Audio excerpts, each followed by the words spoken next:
નમસ્કાર વિદ્યાર્થી મિત્રો, એસએન વિદ્યાલય દ્વારા શરૂ કરેલા ઈ લર્નિંગ પ્રોગ્રામમાં તમારું હાર્દિક સ્વાગત છે। આજના વિડીયોની અંદર આપણે વાયુઓના પ્રસરણને લગતો એક નિયમ જે તમારી ટેક્સ્ટ બુકની અંદર નથી, આવો એક અગત્યનો નિયમ ગ્રેહામનો વાયુ પ્રસરણનો નિયમ, એની આજે આપણે ચર્ચા કરવાના છીએ। તો આજનો જે ટોપિક છે એમાં છે ગ્રેહામનો વાયુ પ્રસરણનો નિયમ।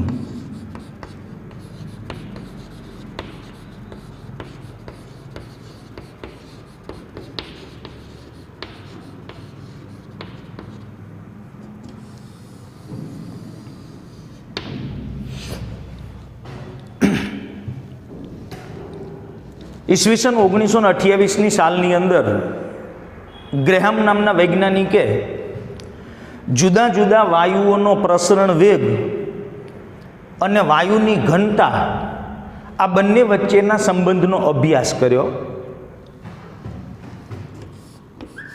1928ની સાલમાં વાયુનો પ્રસરણ વેગ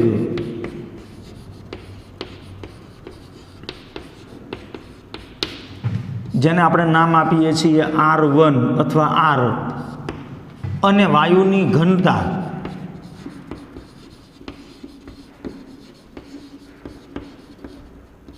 જેને આપણે D નામ આપીએ છીએ। 1928ની સાલમાં જુદા જુદા વાયુઓના પ્રસરણ વેગ અને વાયુની ઘનતા આ બંને વચ્ચેનો સંબંધ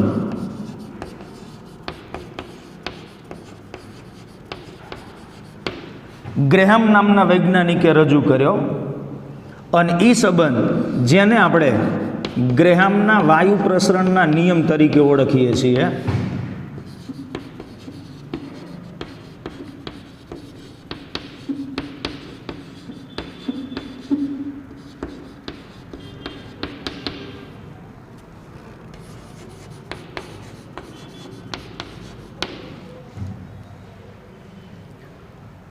તો વાયુનો પ્રસરણ વેગ અને વાયુની ઘનતા આ બંને વચ્ચેના સંબંધનો અભ્યાસ આ ગ્રેહામ નામના વૈજ્ઞાનિકે કર્યો, અને એ જે સંબંધ છે એને આપણે ગ્રેહામના વાયુ પ્રસરણના નિયમ તરીકે ઓળખીએ છીએ। આ નિયમને આપણે નીચે મુજબ રજૂ કરી શકીએ કે ભાઈ તાપમાન અને દબાણ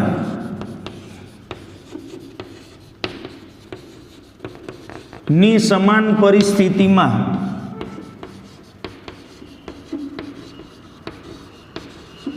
તાપમાન અને દબાણની સમાન પરિસ્થિતિમાં જુદા જુદા વાયુઓનો પ્રસરણ વેગ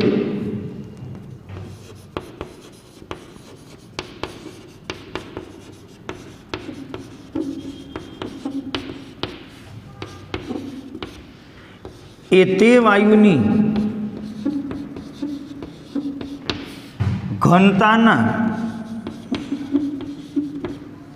વર્ગમૂળના વ્યસ્ત પ્રમાણમાં હોય છે।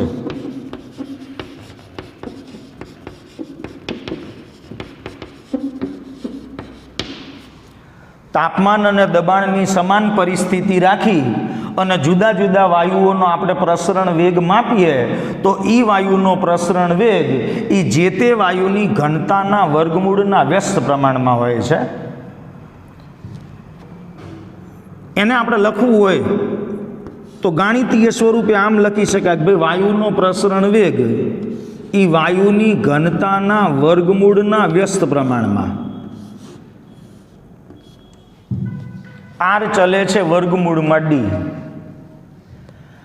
માની લો કે આપણે બે જુદા જુદા વાયુઓના પ્રસરણ વેગની સરખામણી કરવી છે। આપણે બે જુદા જુદા વાયુઓના પ્રસરણ વેગની સરખામણી કરવી છે, જ્યાં R એ પ્રસરણ વેગ છે અને D એ વાયુની ઘનતા છે। તો બે જુદા જુદા વાયુઓ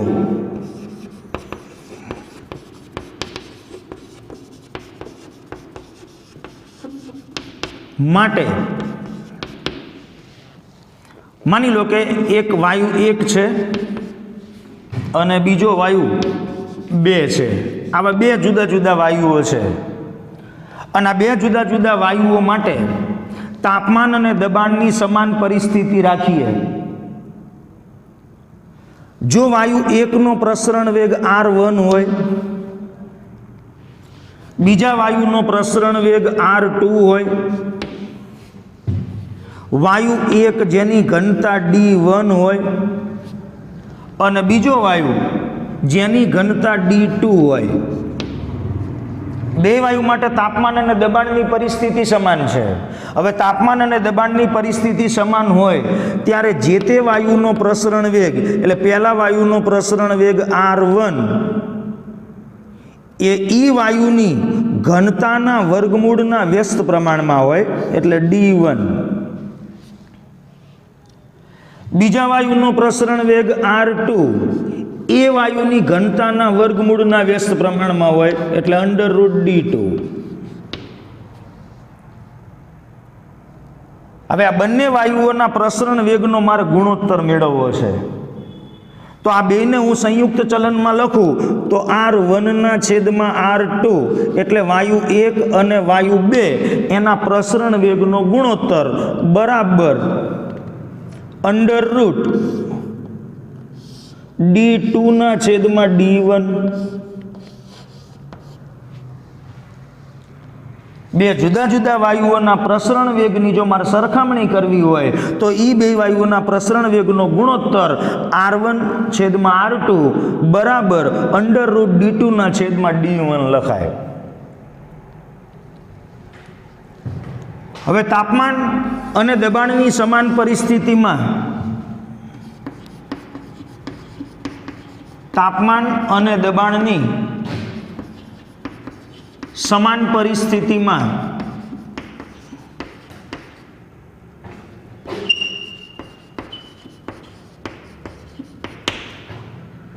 વાયુની ઘનતા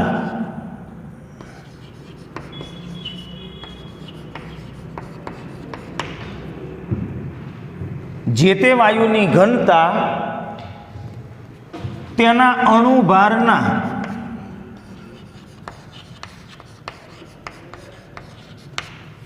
સમપ્રમાણમાં હોય છે.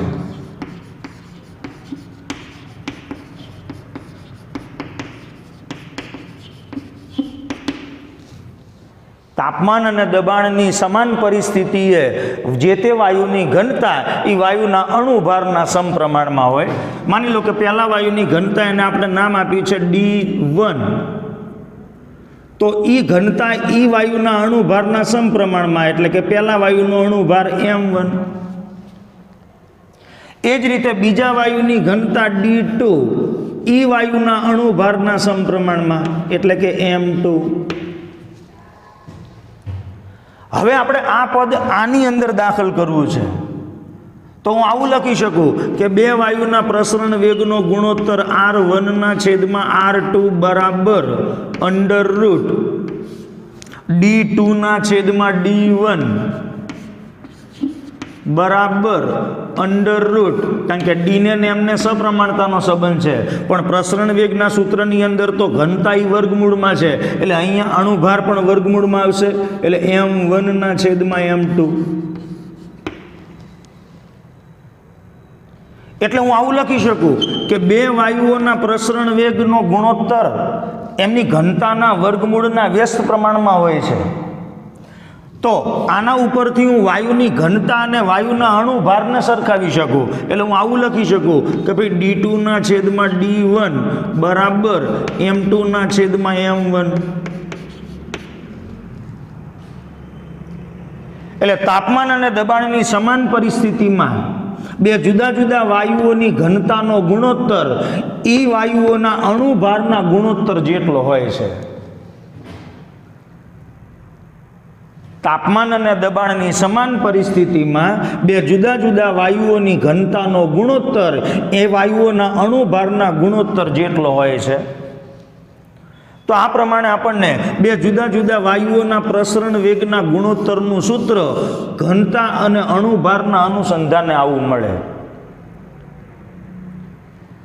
જો હું બે વાયુઓની ઘનતા જાણતો હોય અને ગમે તે એક વાયુનો અણુભાર જાણતો હોય તો એના ઉપરથી હું બીજા વાયુનો અણુભાર મેળવી શકું. હવે આપણે વાત કરવી છે કે પ્રસરણ વેગ એટલે શું? પ્રસરણ વેગ તો પ્રસરણ વેગ એટલે એકમ સમયની અંદર પ્રસરણ પામતું વાયુનું કદ. એકમ સમયમાં પ્રસરણ પામતું વાયુનું કદ. એટલે હું આવું લખી શકું કે પ્રસરણ વેગ r બરાબર વાયુએ કાપેલું અંતર એટલે પ્રસરણ પામતું વાયુનું કદ છેદમાં એ માટે લાગતો સમય. તો વાયુએ કાપેલું અંતર અથવા વાયુનું પ્રસરણ પામતું કદ, તો કદ માટેનો સિમ્બોલ આપણે v લઈ લઈએ અને એના માટે લાગતો સમય એને આપણે t કહી દઈએ. તો પ્રસરણ વેગનું સૂત્ર થશે r બરાબર v ના છેદમાં t. તો અહીંયા આપણે બે જુદા જુદા વાયુઓ લીધા છે. તો વાયુ 1 અને વાયુ 2 એના પ્રસરણ વેગ નીચે મુજબ લખી શકાય.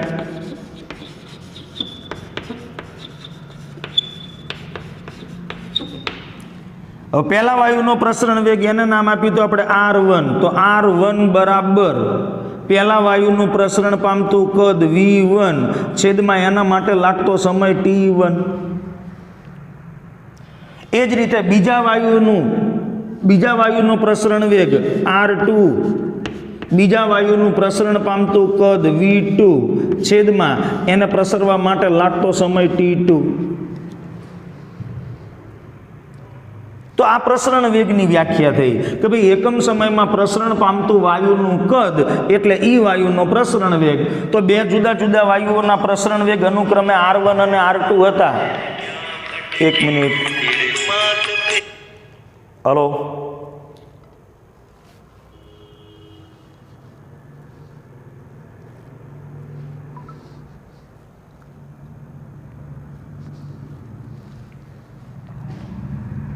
બે મિનિટો મિત્રો.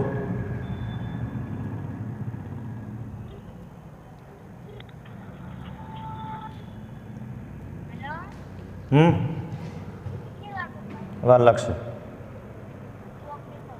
હા,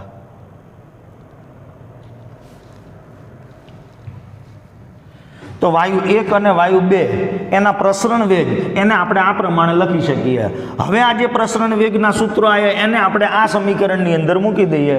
તો બે જુદા જુદા વાયુઓના પ્રસરણ વેગનો ગુણોત્તર આ પ્રમાણે લખાય કે ભાઈ r1 ના છેદમાં r2 બરાબર r1 એટલે v1 t1 છેદમાં r2 એટલે v2 t2 બરાબર અંડર રૂટ d2 છેદમાં d1 બરાબર અંડર રૂટ m2 છેદમાં m1.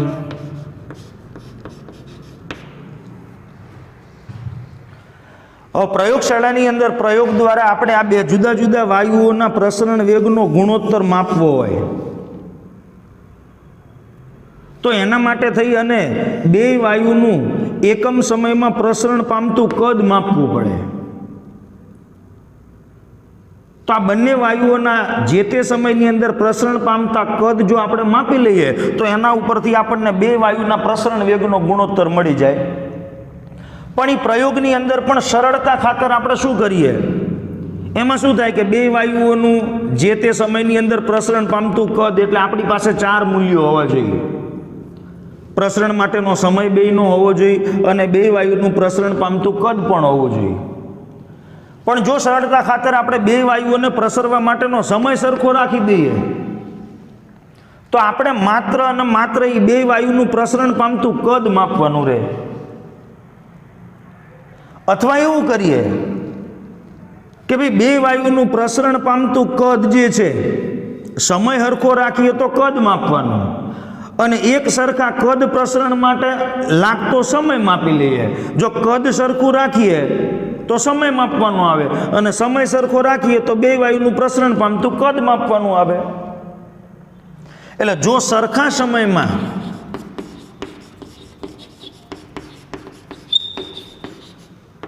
પ્રસરણ પામતા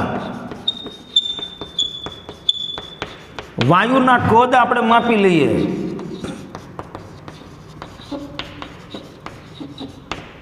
તો એ કદના ગુણોત્તર ઉપરથી જ આપણને બે વાયુના પ્રસરણ વેગનો ગુણોત્તર મળી જાય. એટલે તો હું આવું લખી શકું કે ભાઈ R1/R2 બરાબર V1/V2 બરાબર √D2/D1 બરાબર √M2/M1. પણ આ ક્યારે કે બે વાયુઓને પ્રસરવા માટેનો સમય જો સરખો રાખવામાં આવે તો બે વાયુનું પ્રસરણ પામતું કદ આપણે માપી લઈએ તો એના ઉપરથી આપણને બે વાયુના પ્રસરણ વેગનો ગુણોત્તર મળી જાય. અને કાં તો પછી શું કરીએ, સમય સરખો ના રાખવો હોય તો એક સરખા કદ પ્રસરણ માટે લાગતો સમય માપી લઈએ. બંને વાયુનું એક સરખા કદના પ્રસરણ માટે લાગતો સમય માપી લઈએ તો આપણને સૂત્ર કેવું મળશે?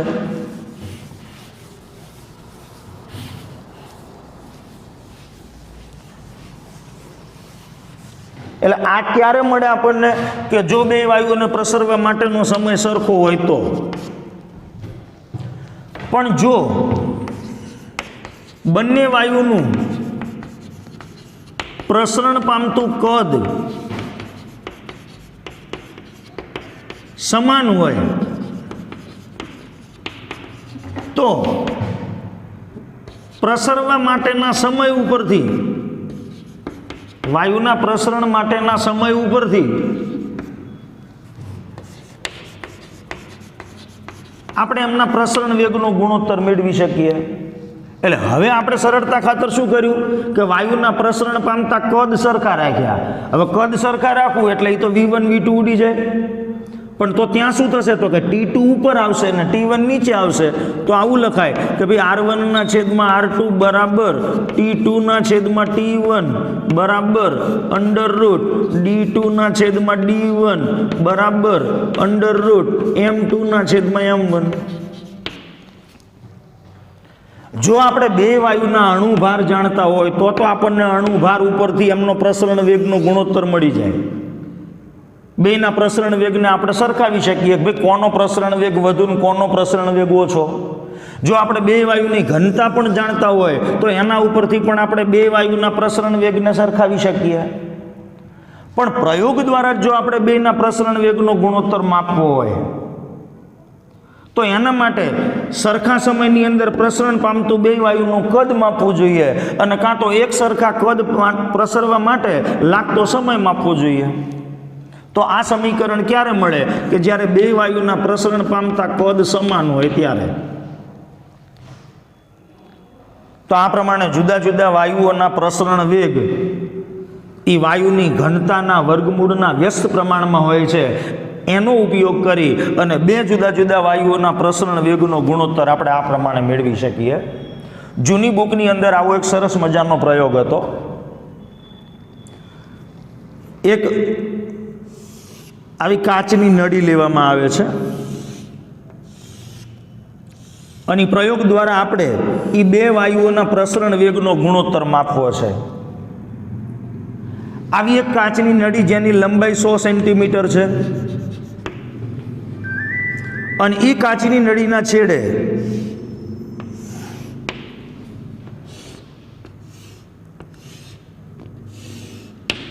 એક છેડે રૂનું કુમડું લગાવેલો, એમોનિયાની અંદર બોળેલો રૂના કુમડાવાળો બૂચ અને બીજો જે છેડો છે ત્યાં અહીંયા જલીય NH3 અંદર બોળેલો રૂના કુમડાવાળો બૂચ અને અહીંયા જલીય HCl ની અંદર બોળેલો રૂના કુમડાવાળો બૂચ.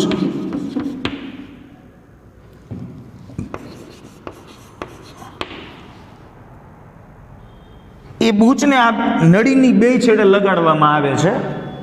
હવે બુકની અંદર એવું લખેલું છે કે ભાઈ આ જે નળી છે એ નળી એક સમાન વ્યાસ ધરાવતી છે. હવે એક સરખા વ્યાસવાળી કાચની નળી છે એટલે વાયુનું પ્રસરણ પામતું કદ માપી લઈએ આપણે તો એ કદ આપણને નળીની લંબાઈ ઉપરથી મળી જાય.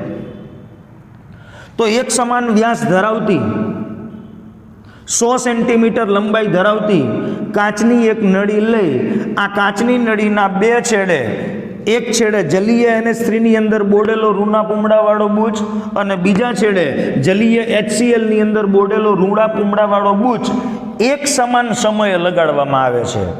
એટલે અહીંયા આપણે સરળતા ખાતર બે વાયુઓને પ્રસરવા માટેનો સમય સરખો રાખીએ છીએ. હવે સમય સરખો રાખીએ એટલે બે વાયુનું પ્રસરણ પામતું કદ માપવાનું રહે. તો જ્યારે આ બે બૂચને આપણે લગાવીશું એક સાથે એટલે જલીય HCl ની અંદર બોડેલો રૂના પૂમડાવાળો બૂચ કે જેમાં રહેલો HCl વાયુ આ નળીની અંદર આ દિશામાં પ્રસરણ પામશે. માની લો કે આપણે નળીને નામ આપી દઈએ PR. તો R છેડેથી HCl નામનો વાયુ આ નળીની અંદર પ્રસરણ પામશે. P છેડેથી એમોનિયા નામનો વાયુ આ નળીની અંદર આ દિશામાં પ્રસરણ પામશે. અને આ બંને વાયુઓ આ નળીની અંદર કોઈ એક ચોક્કસ જગ્યાએ ભેગા થશે. માની લો કે આ જગ્યાએ ભેગા થાય છે તો અહીંયા આપણને સફેદ ધુમાડાયુક્ત એમોનિયમ ક્લોરાઇડ સફેદ ધુમાડાયુક્ત એમોનિયમ ક્લોરાઇડનું આવું વલય દેખાશે.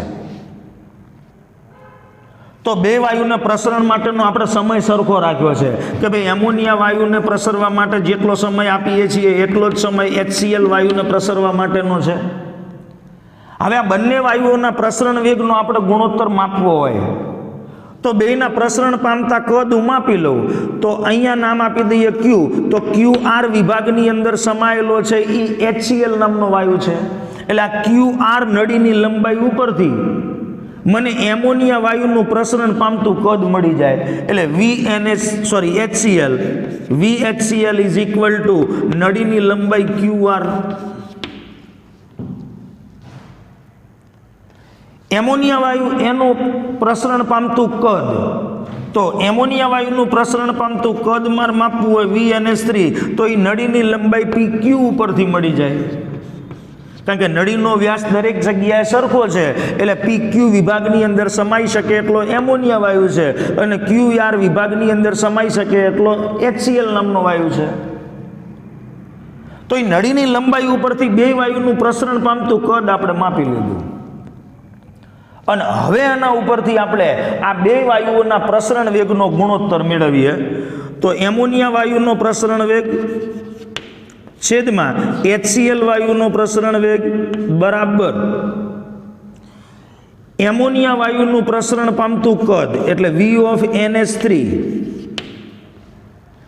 છેદમાં HCl વાયુનું પ્રસરણ પામતું કદ V of HCl. અને પ્રયોગ દ્વારા જો એ ગુણોત્તર મેળવવામાં આવે તો એ ગુણોત્તરનું મૂલ્ય આપણને 1.46 પ્લસ માઇનસ 0.01 જેટલું મળે છે. ટૂંકમાં આ પ્રયોગનું 2-4 વખત પુનરાવર્તન કરીએ અને એના ઉપરથી સરેરાશ આપણે બે વાયુઓના પ્રસરણ પામતા કદનો ગુણોત્તર મેળવીએ તો એ મૂલ્ય આપણને 1.46 પ્લસ માઇનસ 0.01 ની આજુબાજુ મળે. તો આ પ્રાયોગિક રીતે આપણે બે વાયુઓના એમોનિયા અને HCl વાયુના પ્રસરણ વેગનો ગુણોત્તર માપ્યો. હવે સૈદ્ધાંતિક રીતે આપણે આના અણુભાર ઉપરથી આ બે વાયુના પ્રસરણ વેગનો ગુણોત્તર માપીએ તો NH3 વાયુનો પ્રસરણ વેગ છેદમાં HCl વાયુનો પ્રસરણ વેગ બરાબર √m of HCl છેદમાં m of NH3. તો HCl વાયુનો અણુભાર તો કે 35.5 ને 1 એટલે 36.5 ભાગ્યા એમોનિયા અણુભાર 17 અને ઈ તમે ભાગાકાર કરી અને વર્ગમૂળ કાઢો એટલે 1.46 ની આજુબાજુ આવે.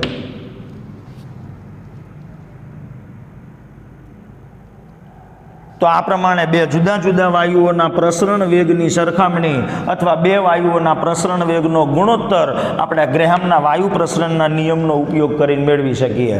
અહીંયા બે વાયુઓના પ્રસરવા માટેનો આપણે સમય સરખો રાખ્યો છે એટલે માત્ર એ બંને વાયુઓના પ્રસરણ પામતા કદ ઉપરથી આપણે એ બે વાયુઓના પ્રસરણ વેગનો ગુણોત્તર મેળવી શકીએ.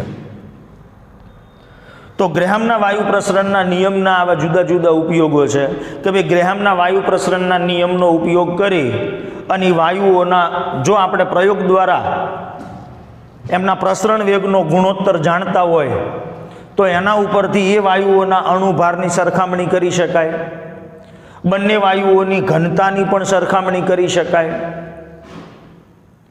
બંને વાયુઓના પ્રસરણ વેગના ગુણોત્તરનું મૂલ્ય પણ આપણે પ્રયોગ દ્વારા મેળવી શકીએ. અને અગત્યનો એક મુદ્દો, યુરેનિયમના જે સમસ્થાનિકો છે, યુરેનિયમ એક 92235 અને બીજો છે યુરેનિયમ 92238. આવા યુરેનિયમના જુદા જુદા બે સમસ્થાનિકો કે જે આપણને મિશ્રણ સ્વરૂપે મળે છે. આ સમસ્થાનિકો આપણને મિશ્રણ સ્વરૂપે મળે છે. એની અંદર રહેલો યુરેનિયમ 92235 જેનો ઉપયોગ પરમાણુ શક્તિના ઉત્પાદનમાં થાય છે. હવે એનું પ્રમાણ માત્ર 0.7% જ છે. તો આ મિશ્રણમાં રહેલો પરમાણુ શક્તિના ઉત્પાદનની અંદર ઉપયોગી એવો યુરેનિયમ 92235 એને માને યુરેનિયમ 92238 થી અલગ પાડવો છે. તો આવા સમસ્થાનિકોને એકબીજાથી અલગ પાડવા માટે પણ આપણે આ ગ્રેહામના વાયુ પ્રસરણના નિયમનો ઉપયોગ કરી શકીએ. આનો અણુભાર પ્રમાણમાં ઓછો છે એટલે આ વાયુનો પ્રસરણ વેગ વધારે હોય. એટલે પહેલાં આપણને એ સમસ્થાનિકોના મિશ્રણની અંદરથી વધારે પ્રમાણમાં યુરેનિયમ 92235 આપણને પહેલાં મળી જશે, કારણ કે જેનો અણુભાર ઓછો એનો પ્રસરણ વેગ વધુ. તો અમેરિકાના ટેનેસી નામના રાજ્યની અંદર ઓકરીજ ખાતે આવી 1 કિલોમીટર સુધી વિસ્તરેલી આવી એક પ્રયોગશાળા છે. અને એ પ્રયોગશાળાની અંદર આ સંશોધન કાર્ય થાય છે કે જ્યાં યુરેનિયમના સમસ્થાનિકોને એકબીજાથી અલગ કરી અને યુરેનિયમ 92235નું પ્રમાણ વધુ પ્રમાણમાં મેળવવામાં આવે છે. તો આના ઉપરથી આપણે યુરેનિયમ 92235 અને યુરેનિયમ 92238 બે સમસ્થાનિકોને અલગ કરવા હોય તો કેવી રીતે અલગ કરી શકાય?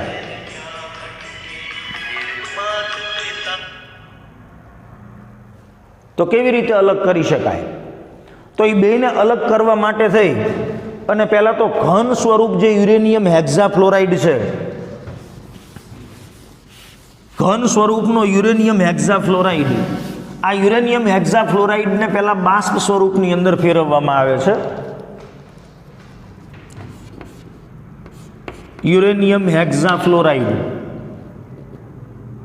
જેની અંદર બે છે, યુરેનિયમ 92235 પણ છે અને યુરેનિયમ 92238 પણ છે. કારણ કે યુરેનિયમ તો ઘન સ્વરૂપે છે એટલે યુરેનિયમ હેક્ઝાફ્લોરાઇડની અંદર પહેલાં એને રૂપાંતરિત કરી નાખવાનો અને આવા બાષ્પશીલ યુરેનિયમ હેક્ઝાફ્લોરાઇડના મિશ્રણ બેનું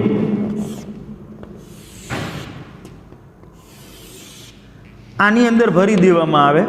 એટલે એક યુરેનિયમ હેક્ઝાફ્લોરાઇડ 92235 અને બીજો યુરેનિયમ હેક્ઝાફ્લોરાઇડ 92238 અને અમુક અમુક અંતરે આવા છિદ્રાળુ પડદા લગાવેલા હોય અને છિદ્રાળુ પડદાની અંદરથી આ બાષ્પશીલ યુરેનિયમ હેક્ઝાફ્લોરાઇડનું પ્રસરણ થવા દેવામાં આવે. તો યુરેનિયમ હેક્ઝાફ્લોરાઇડ 92235 જેનો અણુભાર ઓછો છે એટલે એનો પ્રસરણ વેગ વધારે હશે. એટલે વધારે પ્રમાણમાં આગળ કોણ હશે? તો કે યુરેનિયમ હેક્ઝાફ્લોરાઇડ 92235. તો છિદ્રાળુ પડદાની અંદરથી જ્યારે આ યુરેનિયમ હેક્ઝાફ્લોરાઇડની બાષ્પ પસાર થાય ત્યારે એની અંદર રહેલી અશુદ્ધિઓ અહીંયા રહી જાય અને એની અંદરથી મળતો યુરેનિયમ હેક્ઝાફ્લોરાઇડ 92235 એ આપણને સૌ પ્રથમ મળી, કારણ કે આનો પ્રસરણ વેગ ઓછો છે જ્યારે આનો પ્રસરણ વેગ વધુ છે. અને આ રીતે મળતો જે યુરેનિયમ 92235 યુરેનિયમ હેક્ઝાફ્લોરાઇડ છે એનું પછી વિઘટન કરી નાખવાનું. એટલે વિઘટન કરી અને એની અંદરથી શુદ્ધ સ્વરૂપે યુરેનિયમ 92235 મેળવી લેવામાં આવે અને એનો ઉપયોગ પરમાણુ શક્તિના ઉત્પાદનમાં કરવામાં આવે.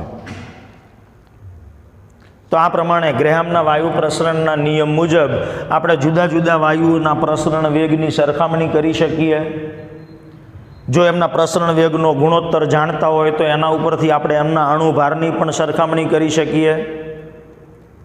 બે જુદા જુદા વાયુઓની ઘનતા અને ગમે તે એક વાયુનો અણુભાર જાણતા હોય તો બીજા વાયુનો અણુભાર પણ આપણે મેળવી શકીએ. તો તમારી બુકની અંદર આ પ્રશ્ન નથી, જૂની બુકની અંદર હતો. આમાંથી પણ ઘણીવાર પરીક્ષાની અંદર દાખલાઓ તમને પૂછવામાં આવે છે. તો એના માટે થઈ અને તમારે આ સૂત્રો યાદ રાખવા પડશે. તો અહીંયા ગ્રેહામના વાયુ પ્રશ્નના નિયમની વાત પૂરી થાય છે. પાઠનો છેલ્લો એક ટોપિક બાકી રહેશે, એ છે વાયુનું પ્રવાહીકરણ, જેની ચર્ચા આપણે આગળના વિડીયોની અંદર કરીશું. નમસ્કાર.